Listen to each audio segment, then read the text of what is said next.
Shalom Jemaat GBI Jerusalem. Alkitab suara hari ini terdapat dalam Hakim-Hakim pasal 13-15. Pasal 13 dari buku Hakim-Hakim. Orang Israel melakukan pula apa yang jahat di mata Tuhan. Sebab itu Tuhan menyerahkan mereka ke dalam tangan orang Filistin 40 tahun lamanya. Pada waktu itu, ada seorang dari Sora, dari keturunan orang Dan, namanya Manoah, istrinya Manoah, tidak beranak. Dan malaikat Tuhan menampakkan diri kepada perempuan itu dan berfirman kepadanya demikian. Memang engkau mandul, tidak beranak, tetapi engkau akan mengandung dan melahirkan seorang anak laki-laki. Oleh sebab itu, peliharalah dirimu, jangan minum anggur atau minuman yang memabukkan, dan jangan makan sesuatu yang haram. Sebab engkau akan mengandung dan melahirkan seorang anak laki-laki, kepalanya takkan kena pisau cukur, sebab sejak dari kandungan ibunya, anak itu akan menjadi seorang nasir Allah, dan dengan dia akan mulai penyelamatan orang Israel dari tangan orang Filistin. Kemudian perempuan itu datang kepada suaminya dan berkata, telah datang kepadaku seorang abdi Allah, yang rupanya sebagai rupa malaikat Allah, amat menakutkan. Tidak kutanyakan dari mana datangnya, dan tidak juga diberitahukannya namanya kepadaku. Tetapi ia berkata kepadaku, engkau akan mengandung dan melahirkan seorang anak laki-laki. Oleh sebab itu janganlah minum anggur atau minuman yang memabukkan, dan janganlah makan sesuatu yang haram. Sebab sejak dari kandungan ibunya sampai pada hari matinya anak itu, akan menjadi seorang nasir Allah. Lalu Manoah memohon kepada Tuhan, katanya, ya Tuhan, berilah kiranya abdi Allah yang kau utus itu datang pula kepada kami dan mengajar kami apa yang harus kami perbuat kepada anak yang akan lahir itu.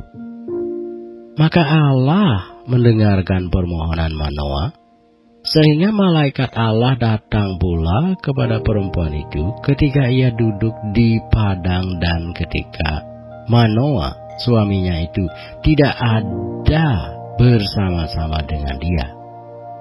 Kemudian perempuan itu segera berlari memberitahukan kepada suaminya, katanya kepadanya, orang yang datang kepadaku baru-baru ini menampakkan diri pula kepadaku. Lalu bangunlah Manoah dan mengikuti istrinya. Setelah sampai kepada orang itu, berkatalah ia kepadanya, engkaukah orang yang telah berbicara kepada perempuan ini? Jawabnya, benar. Lalu kata Manoah, dan apabila terjadi yang kau katakan itu, bagaimanakah nanti cara hidup anak itu dan tingkah lakunya? Jawab malaikat Tuhan itu kepada Manoah, perempuan itu harus memelihara diri terhadap semua yang kukatakan kepadanya. Janganlah ia makan sesuatu yang berasal dari pohon anggur. Anggur atau minuman yang memabukkan tidak boleh diminumnya, dan sesuatu yang haram tidak boleh dimakannya. Ia harus berpegang pada segala yang kuperintahkan kepadanya. Kata Manoah kepada malaikat Tuhan itu, perkenankanlah kami menahan engkau di sini, supaya kami mengolah anak kambing bagimu. Tetapi jawab malaikat Tuhan itu kepada Manoah, sekalipun engkau menahan aku di sini, hidanganmu itu tidak akan kumakan. Tetapi jika engkau hendak mengolahnya menjadi korban bakaran, persembahkanlah itu kepada Tuhan. sebab Manoah tidak mengetahui bahwa dia itu malaikat Tuhan. Kemudian berkatalah Manoah kepada malaikat Tuhan itu, "Siapakah namamu? Sebab apabila terjadi yang kau katakan itu, maka kami hendak memuliakan engkau." Tetapi jawab malaikat Tuhan itu kepadanya, "Mengapa engkau juga menanyakan namaku? Bukankah nama itu ajaib?" Sesudah itu Manoah mengambil seekor anak kambing dan korban sajian, lalu mempersembahkannya kepada Tuhan di atas batu. Lalu diperbuatnya keajaiban. Sementara Manoah dan istrinya memandanginya, sedang nyala api itu naik ke langit dari mezbah, maka naiklah malaikat Tuhan dalam nyala api mezbah itu. Ketika Manoah dan istrinya melihat hal itu, sujudlah mereka dengan mukanya sampai ke tanah. Sejak itu malaikat Tuhan tidak lagi menampakkan diri kepada Manoah dan istrinya. Maka tahulah Manoah bahwa dia itu malaikat Tuhan. Berkatalah Manoah kepada istrinya, "Kita pasti mati, sebab kita telah melihat Allah." Tetapi jawab istrinya kepadanya, "Seandainya Tuhan hendak membunuh kita, maka tidaklah Ia menerima korban bakaran dan korban sajian dari tangan kita. Dan tidaklah Ia memperlihatkan semuanya itu kepada kita. Dan tidaklah Ia memperdengarkan hal-hal yang demikian kepada kita pada waktu sekarang ini." Lalu perempuan itu melahirkan seorang anak laki-laki dan memberi nama Simson kepadanya. Anak itu menjadi besar dan Tuhan memberkati dia. Mulailah hatinya digerakkan oleh Roh Tuhan di Mahane Dan yang terletak di antara Zora dan Esitaol. Hakim-Hakim pasal 14. Simson pergi ke Timna dan di situ ia melihat seorang gadis Filistin, lalu pulang dan memberitahukan kepada ayahnya dan ibunya, "Di Timna aku melihat seorang gadis Filistin, tolong ambillah dia menjadi istriku." Tetapi ayahnya dan ibunya berkata kepadanya, "Tidak adakah di antara anak-anak perempuan sanak saudaramu atau di antara seluruh bangsa kita seorang perempuan, sehingga engkau pergi mengambil istri dari orang Filistin, orang-orang yang tidak bersunat itu?" Tetapi jawab Simson kepada ayahnya, "Ambillah dia bagiku, sebab dia kusukai." Tetapi ayahnya dan ibunya tidak tahu bahwa hal itu daripada Tuhan asalnya. Sebab memang Simson harus mencari gara-gara terhadap orang Filistin. Karena pada masa itu orang Filistin menguasai orang Israel. Lalu pergilah Simson beserta ayahnya dan ibunya ke Timna.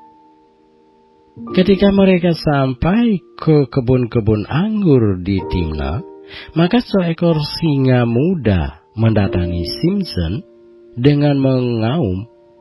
Pada waktu itu berkuasalah Roh Tuhan atas dia, sehingga singa itu dicabiknya seperti orang mencabik anak kambing tanpa apa-apa di tangannya. Tetapi tidak diceritakannya kepada ayahnya atau ibunya apa yang dilakukannya itu. Maka pergilah ia ke sana, lalu bercakap-cakap dengan perempuan itu, sebab Simson suka kepadanya. Setelah beberapa waktu, kembalilah ia ke sana untuk kawin dengan perempuan itu. Dan ketika ia menyimpang dari jalan untuk melihat bangkai singa itu, tampaklah ada kawanan lebah pada kerangka singa itu dan juga madu. Dikeruknya madu itu ke dalam tangannya, dan sambil memakannya ia berjalan terus. Kemudian pergilah ia kepada ayahnya dan ibunya, dan memberikannya juga kepada mereka. Lalu mereka memakannya.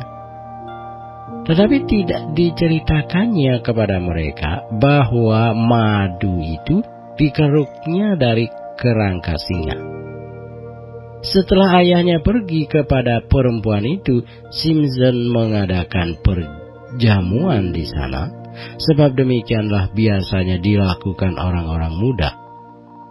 Ketika mereka melihat dia, dipilihlah 30 orang kawan untuk menemani dia. Kata Simson kepada mereka, "Aku mau mengatakan suatu teka-teki kepada kamu. Jika kamu dapat memberi jawabannya yang tepat kepadaku dalam 7 hari selama perjamuan ini berlangsung dan menebaknya, maka aku akan memberikan kepadamu 30 pakaian lenan dan 30 pakaian kebesaran.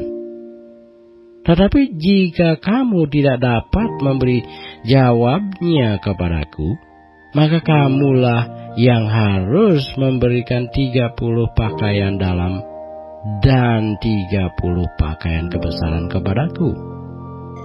Kata mereka kepadanya, "Katakanlah teka-tekimu itu supaya kami dengar."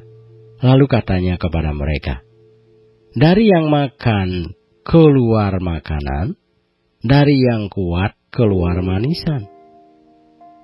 Ada 3 hari lamanya mereka tidak dapat memberi jawab teka-teki itu. Pada hari ke-7, berkatalah mereka kepada istri Simson, "Bujuklah suamimu supaya diberitahukannya kepada kami jawab teka-teki itu. Kalau tidak, kami akan membakar engkau beserta seisi rumah ayahmu. Apakah engkau mengundang kami untuk membuat kami menjadi miskin? Tidak, bukan?" Lalu menangislah istri Simson itu sambil memeluk Simson.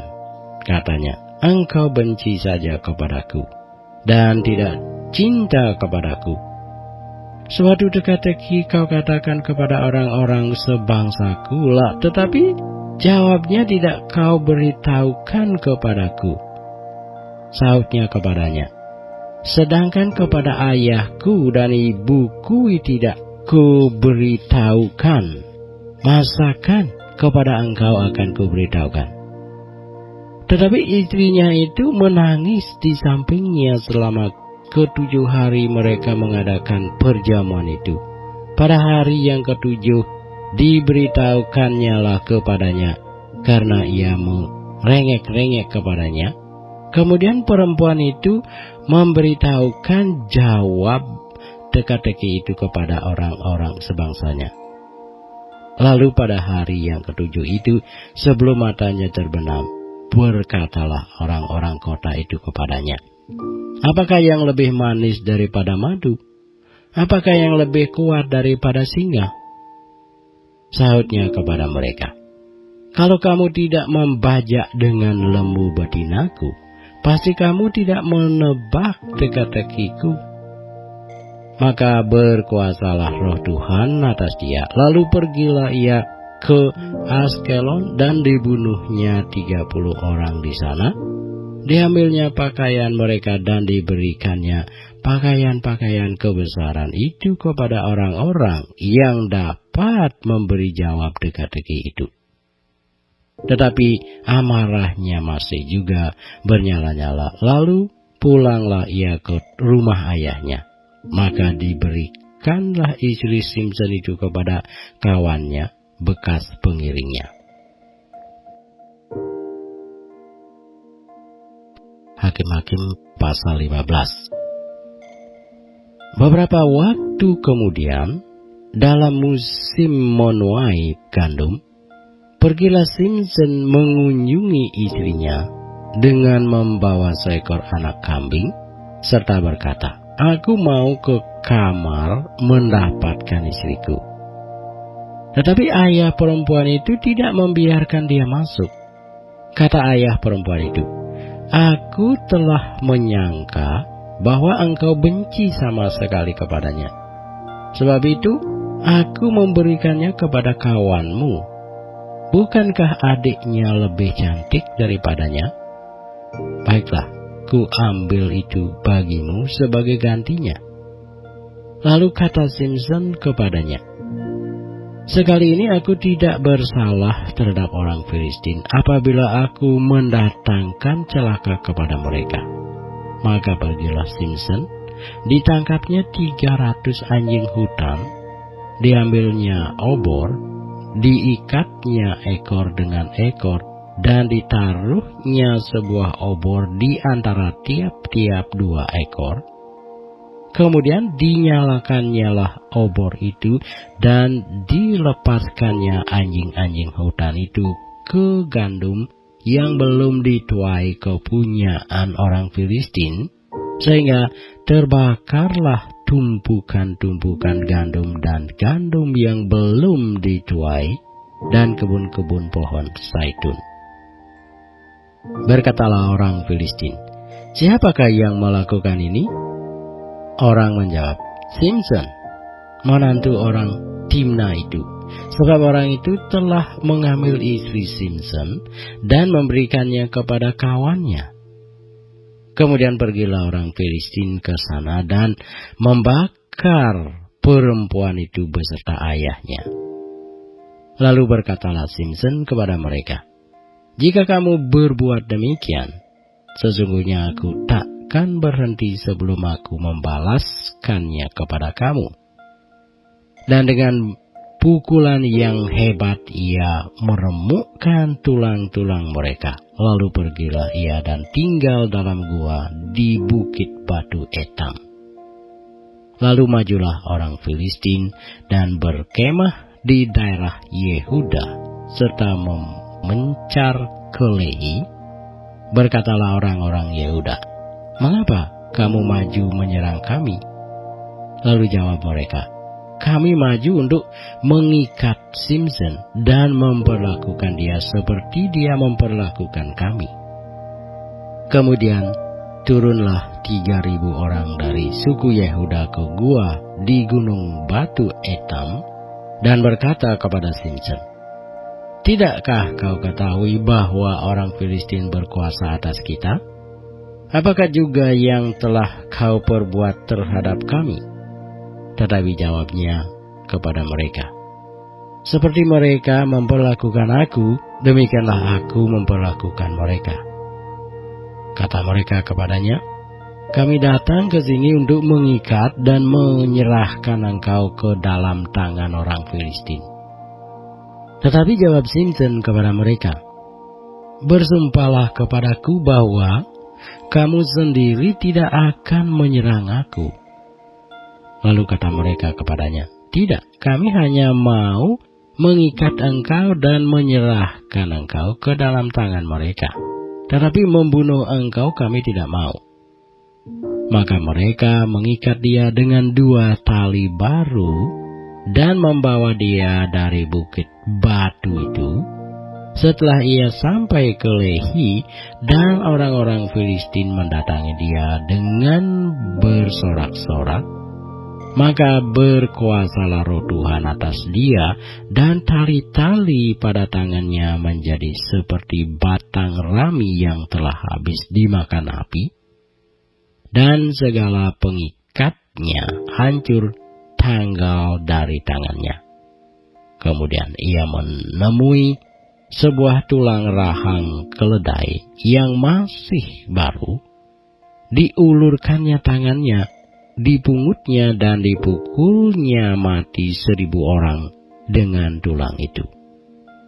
Berkatalah Simson, "Dengan rahang keledai bangsa keledai itu kuhajar, dengan rahang keledai 1.000 orang kupukul." Setelah berkata demikian, dilemparnya tulang rahang itu dari tangannya. Kemudian dinamailah tempat itu Ramat Lehi. Ketika ia sangat haus, berserulah ia kepada Tuhan, oleh tangan hamba-Mu ini telah Kau berikan kemenangan yang besar itu.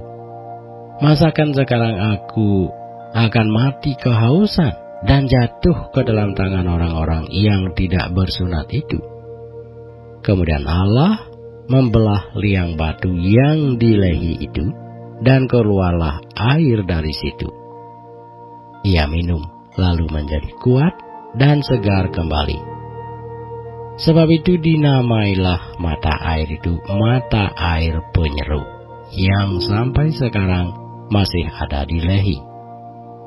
Ia memerintah sebagai hakim atas orang Israel dalam zaman orang Filistin 20 tahun lamanya.